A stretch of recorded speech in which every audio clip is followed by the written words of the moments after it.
নিয়ে আজকে কথা বলছি। এই আইনটির অনেকগুলো পানিশমেন্টের কথা রয়েছে।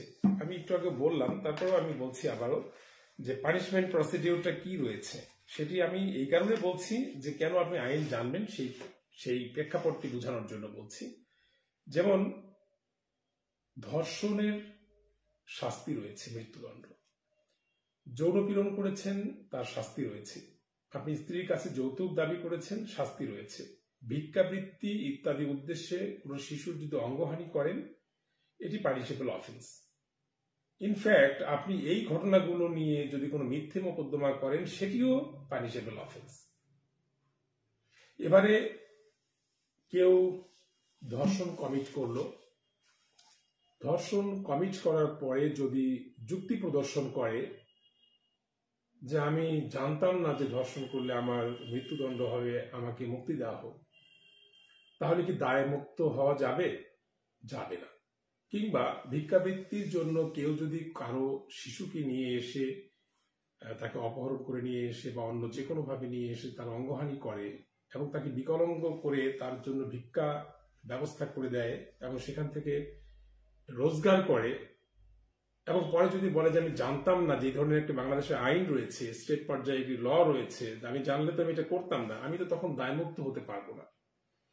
কিংবা কেউ একজন ধর্ষণের অভিযোগে একটি মিথ্যে মামলা ফাইল করলেন, কিংবা যৌতুকের অভিযোগে একটি মিথ্যে মামলা ফাইল করলেন।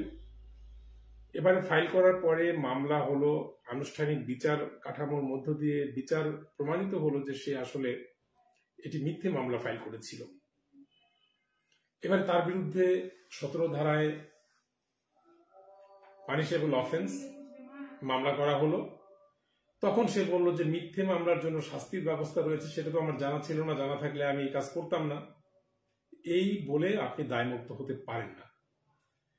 তো আমার যেটি মূল সাবমিশন বা আপনাদের কাছে যেটি মূল বক্তব্য সেটি হচ্ছে, আমরা দায়মুক্তি যখন হতে পারবো না, তখন আবার আমাদের রাষ্ট্রের এমন মেকানিজমও নেই যে রাষ্ট্র আমাদেরকে একটি ব্যবস্থা করে দিচ্ছে যে আপনি এলিমেন্টারি আইন সম্পর্কে জানেন, আপনি ধর্ষণ করলে আপনার পানিশড হবে, আপনি ফাঁসিতে ঝুলবেন, আপনি যৌতুক চাইলে আপনার জন্য জেল জরিমানার ব্যবস্থা রয়েছে, আপনি এই ধরনের অপরাধ করলে আপনার এই শাস্তি রয়েছে। এই বিষয়টি শিক্ষা দেওয়ার জন্য রাষ্ট্রের কোনো প্রতিষ্ঠান নেই।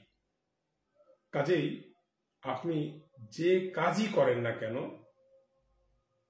আপনি যদি ধর্ম বিশ্বাস করে থাকেন, আপনি যদি মুসলিম ধর্মের কেউ হয়ে থাকেন, তাহলে আপনাকে ধর্ম মান্য করতে হবে। ধর্মের যে কনসেপশন, সেই কনসেপশনকে আপনাকে বিশ্বাস করতে হবে, নামাজ পড়তে হবে, রোজা রাখতে হবে, ইত্যাদি ইত্যাদি। যে খারাপ কাজ করা যাবে না, কাউকে ঠকানো যাবে না, যা আছে ধর্মের মধ্যে আর কি, বা হিন্দু ধর্মে যা আছে সেটা হিন্দুদেরকে মান্য করতে হবে। ঠিক বাংলাদেশে বসবাস করতে গেলে এই নারী শিশু নির্যাতন দমন আইন সেটি কিন্তু আপনার ভারতের জন্য বলছি না, পাকিস্তানের জন্য বলছি না, আরব আমিরাতের জন্য না, সৌদি আরবের জন্য না, এটি শুধু বাংলাদেশ টেরিটরির মধ্যে যারা বসবাস করেন, যারা এই রাষ্ট্রের নাগরিক, তাদেরকে এই যে অপরাধগুলোর কথা বললাম সেই অপরাধগুলোর জন্য যে নির্ধারিত শাস্তি রয়েছে সেই শাস্তির আওতায় আসতে হবে যদি অপরাধ কিংবা ক্রাইম কমিট করে থাকে। আর এ কারণেই আমাদের আইন সম্পর্কে এলিমেন্টারি ধারণা থাকা প্রয়োজন। এটি ভালো হতো যদি রাষ্ট্রীয় পর্যায়ে বাচ্চাদের লেখাপড়ার যে ইনিশিয়াল স্টেজ, প্রাথমিক শিক্ষা, তারপরে হাই স্কুল শিক্ষা, সেখানে যদি একটি আবশ্যিক বিষয় হিসেবে এটিকে যুক্ত করা যেত।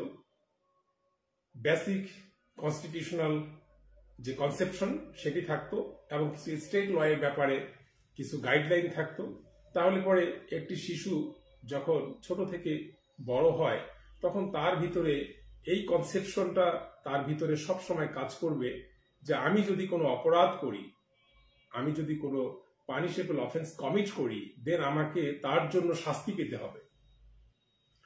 তো সেটি যতদিন না পর্যন্ত হচ্ছে ততদিন আমাদের নিজেদের উদ্যোগেই এই আইন বিষয়ে ধারণা পরিষ্কার করতে হবে এবং থাকতে হবে। এবং আমি আমার জায়গা থেকে আমার যে সোশ্যাল রেসপন্সিবিলিটি, আমার যে প্রফেশনাল রেসপন্সিবিলিটি, আমার যে স্টেটের প্রতি রেসপন্সিবিলিটি রয়েছে সেই জায়গা থেকে আমি লাইভ প্রোগ্রামে যুক্ত হয়ে আপনাদেরকে বিভিন্ন আইন সম্পর্কে প্রাথমিক ধারণা দেওয়ার চেষ্টা করছি।